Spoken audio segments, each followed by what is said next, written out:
Good morning friends. ఈరోజు మనం international women's day అంతర్జాతీయ మహిళా దినోత్సవం గురించి తెలుసుకుందాం.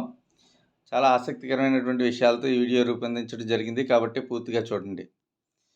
ఇంటర్నేషనల్ విమెన్స్ డే అనేది ప్రతి సంవత్సరం మనం మార్చి 8వ తారీఖున జరుపుకుంటూ ఉంటాం. ఈ సంవత్సరం ఇన్స్పైర్ ఇంక్లూజన్ మహిళల యొక్క సమిష్టి కృషితో సమగ్ర అభివృద్ధిని సాధించాలనేటువంటి దీని యొక్క ఉద్దేశం. అయితే మహిళల కోసం ప్రత్యేకంగా ఏర్పాటు చేసినటువంటి ఈ దినోత్సవాన్ని అంతర్జాతీయ మహిళా దినోత్సవం అని చెప్పి అంటూ ఉంటాం. మహిళల యొక్క కష్టానికి గుర్తింపుగా అంతర్జాతీయ మహిళా దినోత్సవం అనేది ఒక కార్మిక ఉద్యమం నుంచి పుట్టుకొచ్చింది. ఎంతోమంది మహిళలు తమ యొక్క హక్కుల కోసం పోరాటం చేయడం జరిగింది. ఆ పోరాటాల యొక్క ఫలితమే ఈ అంతర్జాతీయ మహిళా దినోత్సవం.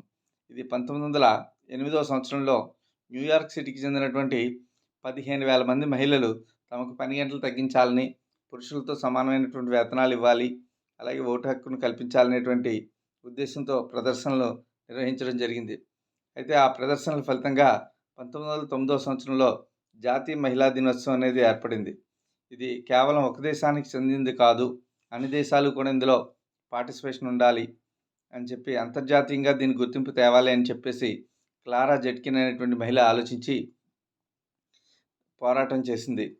1910వ సంవత్సరంలో డెన్మార్క్ రాజధాని నగరమైనటువంటి కోపెన్హేగన్ నగరంలో జరిగినటువంటి international conference of working women అనేటువంటి కార్యక్రమంలో అంతర్జాతీయ మహిళా దినోత్సవంగా మార్చాలని ప్రతిపాదన చేసింది. ఈ సదస్సులో పాల్గొన్నటువంటి 100 మంది మహిళలు ఈ ప్రతిపాదనని అంగీకరించడం జరిగింది.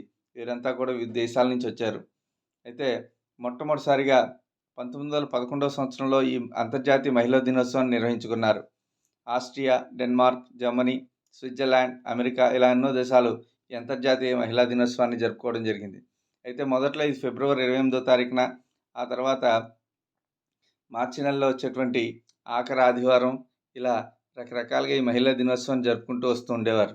అయితే 1975వ సంవత్సరం నుంచి 1975 నుంచి కూడా ఈ మహిళా దినోత్సవాన్ని అధికారికంగా నిర్వహించడం జరిగింది. ఐక్యరాజ్య సమితి అధికారికంగా ప్రకటించింది. అప్పటి నుంచి కూడా అన్ని దేశాలు ఈ దినోత్సవాన్ని నిర్వహించుకోవడం మొదలుపెట్టారు.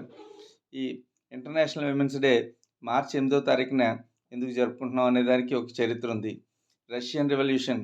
రష్యా విప్లవ సమయంలో మహిళలు యుద్ధం అనంతరం ఫుడ్ అండ్ పీస్, ఇక్కడ వార్ నుంచి అంటే అప్పటికి 1914 నుంచి 17 వరకు రష్యా మొదటి ప్రపంచ యుద్ధంలో పార్టిసిపేట్ చేసినప్పటికీ అక్కడ అశాంతి నెలకొని ఉంది, ప్రజలకు ఆహార కొరత ఉంది.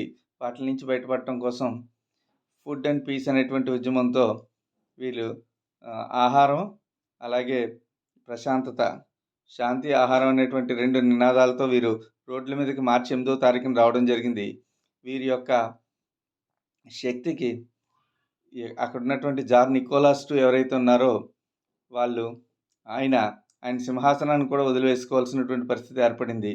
ఆ తర్వాత వచ్చినటువంటి తాత్కాలిక ప్రభుత్వం ఏదైతే ఉందో ఆ తాత్కాలిక ప్రభుత్వం 17వ సంవత్సరం నుంచి మహిళలకి ఓటు వేసే హక్కు ఇవ్వడమే కాకుండా మహిళలు ఈ సమ్మెకు దిగిన రోజు అంటే గ్రెగోరియన్ క్యాలెండర్ ప్రకారం చూస్తే మార్చి 8వ తారీఖు, యాక్చువల్గా ఇది రష్యన్ క్యాలెండర్ కన్నా 14 రోజులు ముందు ఉంటుందన్నమాట. కాబట్టి ఈ మార్చి 8వ తారీఖుని అంతర్జాతీయ మహిళా దినోత్సవంగా నిర్వహించుకోవడం మొదలుపెట్టారు. జనరల్గా ఇది ఫిబ్రవరి 24వ తారీఖు వాళ్ళ క్యాలెండర్ ప్రకారం అవుతుందన్నమాట. అయితే ఈ మహిళా దినోత్సవం యొక్క విలువలు ఏంటంటే సుమారుగా ఒక 10 విలువలు ఉన్నాయి. వాటి గురించి తెలుసుకుందాం. జస్టిస్ అంటే న్యాయం, రెస్పెక్ట్ గౌరవం, ట్రస్ట్ నమ్మకం, ఈక్వాలిటీ సమానత్వం, కోఆపరేషన్ అంటే సహకారం, స్టెబిలిటీ స్థిరత్వం, అప్రిషియేషన్ అంటే ప్రశంస, రెస్పెక్ట్ అంటే గౌరవం, సింపతి అంటే సానుభూతి, ఫర్గివ్నెస్ అంటే క్షమాపణ. ఈ 10 విలువల ఆధారంగా ఈ మహిళా దినోత్సవం అనేది జరుపుకోవడం జరుగుతోంది. అయితే భారతదేశంలో ఈ మహిళా దినోత్సవం ఎప్పుడు జరుపుకుంటాం అంటే భారతదేశంలో ఫిబ్రవరి 13వ తారీఖున మనం ఈ యొక్క మహిళా దినోత్సవాన్ని జరుపుకుంటున్నాం. ఎందుకంటే ఆ రోజు ఫిబ్రవరి 13, 1879వ సంవత్సరంలో సరోజినీ నాయుడు పుట్టడం జరిగింది. ఆమె పుట్టినరోజు సందర్భంగా మహిళా దినోత్సవాన్ని జరుపుకుంటాం. ఆమె అనేక రంగాల్లో అంటే ఫ్రీడమ్ ఫైటరు, అలాగే తర్వాత ఒక కవి, రచయిత, అంతేకాకుండా ఒక రాష్ట్రానికి గవర్నర్గా కూడా పనిచేసినటువంటి ఒక ప్రముఖమైనటువంటి నాయకురాలు, జాతీయ రాజకీయాల్లో ఒక ప్రభావవంతమైనటువంటి మహిళగా అతి తక్కువ సమయంలో ఎదిగారు కాబట్టి, స్వతంత్రానంతరం ఎదిగారు కాబట్టి ఆవిడ యొక్క పుట్టినరోజు అయినటువంటి 13 ఫిబ్రవరిని మనం ఈ యొక్క నేషనల్ విమెన్స్ డేగా జరుపుకుంటూ ఉంటాం. ఈమె నైటింగేల్ ఆఫ్ ఇండియా, భారత కోకిల అని పిలిచేవాళ్ళు. అలాగే ప్రతి రంగాల్లోనూ కూడా దేశానికి చెందినటువంటి వారు, మహిళలు వారు చేసినటువంటి కృషిని స్మరించుకొని వారికి రకరకాలైనటువంటి పురస్కారాలు అనేవి ఇవ్వడం జరుగుతూ ఉంటుంది భారతీయ మహిళలకు. అయితే ఈరోజు ఈ ఇంటర్నేషనల్ విమెన్స్ డే 2024 యొక్క ఉద్దేశం ఏంటంటే ఇన్స్పైర్ ఇంక్లూషన్, అంటే మహిళల యొక్క సమిష్టి మరియు సమగ్ర ప్రపంచాన్ని రూపొందించడం, అంటే మహిళలు ఆర్థికంగా సాధికారకంగా ఉండేలా చూడటం. అంతేకాకుండా ఈ సంవత్సరం థీమ్ ఏంటంటే invest in women, accelerate progress. మహిళా సామర్థ్యాన్ని పెట్టుబడిగా పెట్టి మరియు పురోగతిని వేగవంతం చేయటం. Invest in women, accelerate progress అనేది ఈ సంవత్సరం యొక్క థీమ్ అన్నమాట. మహిళా సామర్థ్యాన్ని పెట్టుబడిగా పెట్టి పురోగతిని వేగవంతంగా సాధించడం అనేది. పురోగతి వేగవంతం కావాలంటే మహిళా సామర్థ్యాన్ని పెట్టుబడిగా పెట్టాలని, మహిళా సాధికారతను సాధించడానికి ఉపయోగపడుతుందని నిర్ణయించడం జరిగింది. వీళ్ళందరూ కూడా ప్రముఖమైనటువంటి మహిళలు. అయితే మీ అందరి కోసం భారతీయ ప్రముఖులు మొట్టమొదటిగా పేరు తెచ్చుకున్న వాళ్ళు ఎవరంటే ఇక్కడ కొన్ని ముఖ్యమైనటువంటి వ్యక్తులను పరిచయం చేయడం జరిగింది. Anandi Joshi, first Indian physician ఈమె. అలాగే Arunima Sinha, first Indian amputee to climb Mount Everest. ఈమె యాక్చువల్గా వాలీబాల్ ప్లేయర్.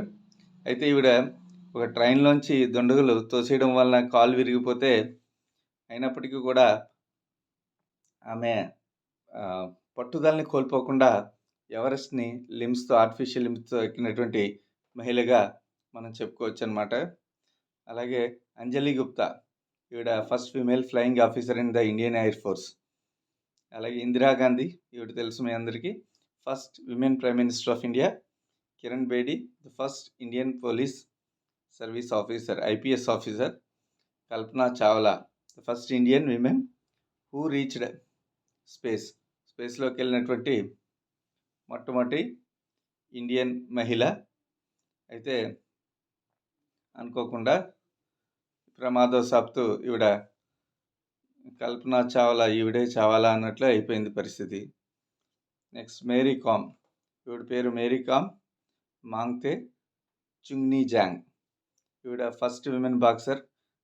గోల్డ్ మెడల్ని ఏషియన్ గేమ్స్ 2014లో సాధించింది. అంతేకాకుండా వరుసగా 6 సార్లు భారతదేశానికి పథకాలు సాధించినటువంటి మహిళగా బాక్సింగ్లో సాధించినటువంటి బాక్సర్గా ఏమని చెప్పచ్చు. మిథాలీ రాజ్, ఈవిడ first women to score 100 in test cricket. అలాగే ఈవిడ మన తెలుగు అమ్మాయి, మన భారతదేశ విమెన్ క్రికెట్కి ఎక్కువ కాలం కెప్టెన్గా కూడా చేసింది. ప్రియా జింగాన్, ఈవిడ first lady cadet of the Indian army.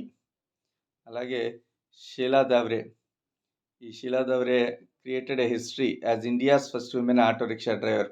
పూణేలో ఈవిడ ఆటో ఫస్ట్లో డ్రైవ్ చేసినప్పుడు చాలామంది డిస్కరేజ్ చేశారు, అయినా సరే పట్టు వదలకుండా ముందుకు రానిచ్చింది. ఈవిడ తెలుసు కదా మీ అందరికీ. Sania Mirza, first Indian women to win women's tennis association title in 2005 WTA.